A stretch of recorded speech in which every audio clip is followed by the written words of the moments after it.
ನಮಸ್ಕಾರ ಎಲ್ಲರಿಗೂ welcome back to our channel. Last ವಿಡಿಯೋದಲ್ಲಿ ನಾನು ಕಡಲೆಕಾಳನ್ನು ಯೂಸ್ ಮಾಡಿಕೊಂಡು ಕಡಲೆ ಉಸ್ಲಿನ ಮಾಡಿದ್ದೆ.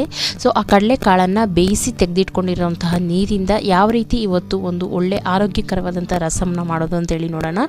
ಸೊ ಈ ನೀರಲ್ಲಿ ಹೆಚ್ಚು ಪ್ರೋಟೀನ್ ಇರೋದ್ರಿಂದ ನಮ್ಮ ಆರೋಗ್ಯಕ್ಕೆ ತುಂಬಾ ಒಳ್ಳೆಯದಿದು. ರೈಸ್ ಜೊತೆಗೆ ತುಂಬಾ ಚೆನ್ನಾಗಿರುತ್ತೆ.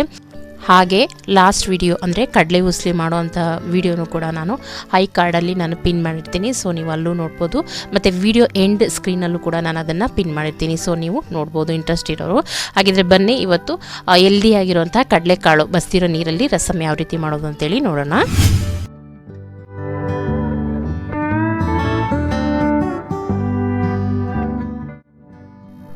ಫಸ್ಟಿಗೆ ಒಂದು ಮಿಕ್ಸಿ ಜಾರನ್ನು ತೊಗೊಳ್ಳೋಣ. ಇದಕ್ಕೆ 1 ಟೇಬಲ್ ಸ್ಪೂನಷ್ಟು ಜೀರಿಗೆ, ಅರ್ಧ ಟೇಬಲ್ ಸ್ಪೂನಷ್ಟು ಮೆಣಸು, ಹಾಗೆ ಒಂದು 15ರಿಂದ 16 ಹೆಸರು ಬೆಳ್ಳುಳ್ಳಿ ಸಿಪ್ಪೆ ತೆಗೆದಿಟ್ಕೊಂಡಿದ್ದೀನಿ, ಅದನ್ನು ಗ್ರೈಂಡ್ ಮಾಡೋಕೆ ಹಾಕ್ಕೊಳ್ತಾ ಇದ್ದೀನಿ. ಹಾಗೆ ಇಲ್ಲಿ 3 ಒಣಮೆಣ್ಸಿನ್ಕಾಯಿನ ಹಾಕ್ಕೊಳ್ತಿದ್ದೀನಿ. ನಿಮಗೆ ಖಾರ ಎಷ್ಟು ಬೇಕೋ ಅಷ್ಟು ನೋಡಿಕೊಂಡು ನೀವು ಹಾಕ್ಕೊಳ್ಳಿ. ಮತ್ತು ಒಗ್ಗರಣೆಗೂ ಹಾಕ್ತಾಯಿದ್ದೀನಿ. ಓಕೆ, ಇವಾಗ ಇದನ್ನು ತರಿಯಾಗಿ ರುಬ್ಕೊಂಬರೋಣ. ಓಕೆ ನೋಡಿ, ಇಷ್ಟಾಗಿದೆ ಅದು. ಇದನ್ನು ನೀವು ಜಜ್ಜಬೇಕಿದ್ರೂ ಹಾಕೋಬೋದು. ಇವಾಗ ರಸಮ್ನ ಮಾಡ್ಕೊಳೋದಕ್ಕೆ ಒಂದು ಪ್ಯಾನ್ ಇಟ್ಕೊಂಡಿದ್ದೀನಿ. ಪ್ಯಾನ್ ಬಿಸಿ ಆದಮೇಲೆ ಇದಕ್ಕೆ ಒಂದು 3ರಿಂದ 4 ಟೇಬಲ್ ಸ್ಪೂನಷ್ಟು ಅಡುಗೆ ಎಣ್ಣೆನ ಹಾಕ್ಕೊಳ್ತಾ ಇದ್ದೀನಿ. ಎಣ್ಣೆ ಬಿಸಿ ಆದಮೇಲೆ ಇಲ್ಲಿ ಅರ್ಧ ಚಮಚದಷ್ಟು ಸಾಸಿವೆ ಹಾಕ್ಕೊಳ್ತಾ ಇದ್ದೀನಿ. ಸಾಸಿವೆ ಸಿರಿದ ಮೇಲೆ ಇಲ್ಲಿ 3 ಒಣಮೆಣ್ಸಿನ್ಕಾಯಿನ ಹಾಕ್ಕೊಳ್ತಾ ಇದ್ದೀನಿ. ಮೆಣಸಿನ್ಕಾಯಿ ಆಪ್ಷನಲ್ಲು, ನಿಮಗೆ ಬೇಕಿದ್ರೆ ಹಾಕೋಬೋದು. ಹಾಗೆ ಒಂದು 10ರಿಂದ 12 ಎಲೆ ಕರಿಬೇವಿನ ಎಲೆನ ಹಾಕ್ಕೊಳ್ತಾ ಇದ್ದೀನಿ. ಹಾಕ್ಕೊಂಡು ಚೆನ್ನಾಗಿ ಫ್ರೈ ಮಾಡ್ಕೊಳ್ಳೋಣ. ಇದಾದಮೇಲೆ ನಾನು ಎತ್ತಿಟ್ಕೊಂಡಿರೋಂತಹ ಬೆಳ್ಳುಳ್ಳಿನ ಇದಕ್ಕೆ ಹಾಕ್ಕೊಳ್ತಾ ಇದ್ದೀನಿ. ಬೆಳ್ಳುಳ್ಳಿ ಹಸೆ ವಾಸನೆ ಹೋಗೋವರೆಗೂ ನಾವು ಲೋ ಫ್ಲೇಮಲ್ಲಿ ಇದನ್ನು ಫ್ರೈ ಮಾಡ್ಕೋಬೇಕಾಗತ್ತೆ.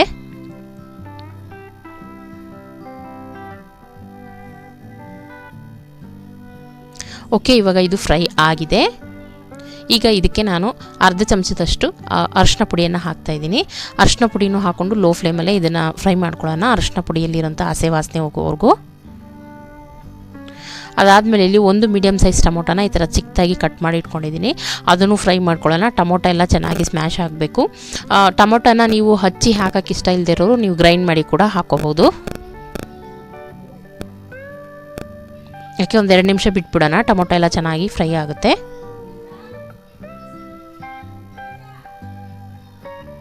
ಓಕೆ ನೋಡಿ, ಟೊಮೊಟೊ ಎಲ್ಲ ಚೆನ್ನಾಗಿ ಫ್ರೈ ಆಗಿದೆ, ನೋಡ್ತಾ ಇರ್ಬೋದು. ಈಗ ಇದಕ್ಕೆ ನಾನು ಬಸ್ತು ಎತ್ತಿಟ್ಕೊಂಡಿರೋಂಥ ಕಾಳಿನ ನೀರನ್ನು ಇದಕ್ಕೆ ಸೇರಿಸ್ಕೊಳ್ತಾ ಇದ್ದೀನಿ. ನಿಮಗೆ ನೀರು ಎಷ್ಟು ಬೇಕೋ ಅಷ್ಟು, ರಸಮ್ ಎಷ್ಟು ಬೇಕೋ ಅಷ್ಟು ನೀರನ್ನು ನೀವು ಹಾಕೋಬೋದು.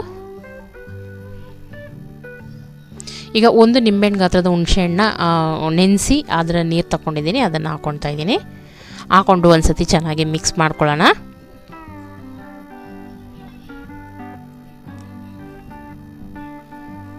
ಈಗ ನಾವು ರುಚಿಗೆ ತಕ್ಕಷ್ಟು ಉಪ್ಪನ್ನು ಹಾಕೋಬೇಕಾಗುತ್ತೆ. ನಾವು ಕಾಳು ಬೇಯಿಸೋದಕ್ಕೂ ಸ್ವಲ್ಪ ಉಪ್ಪನ್ನು ಹಾಕಿರ್ತೀವಿ, ಇವಾಗ ನೋಡಿಕೊಂಡು ಉಪ್ಪನ್ನು ಹಾಕೋಬೇಕಾಗುತ್ತೆ.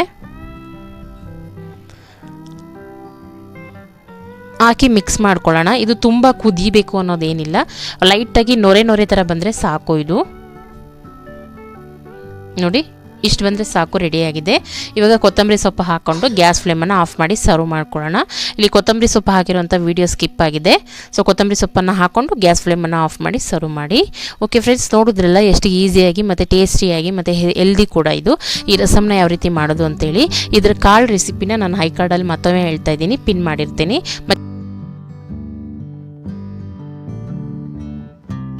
ವಿಡಿಯೋ ಇಷ್ಟ ಆಗಿದ್ರೆ ಲೈಕ್ ಆ್ಯಂಡ್ ಶೇರ್ ಮಾಡಿ. ಸಬ್ಸ್ಕ್ರೈಬ್ ಮಾಡದೆ ನೋಡ್ತಾ ಇರೋರು ಖಂಡಿತ ಸಬ್ಸ್ಕ್ರೈಬ್ ಮಾಡ್ಕೊಳ್ಳಿ. ನೆಕ್ಸ್ಟ್ ಒಂದು ಒಳ್ಳೆ ರೆಸಿಪಿ ಜೊತೆಗೆ ಸಿಗ್ತೀನಿ. ಅಲ್ಲಿವರೆಗೂ ನಮಸ್ಕಾರ.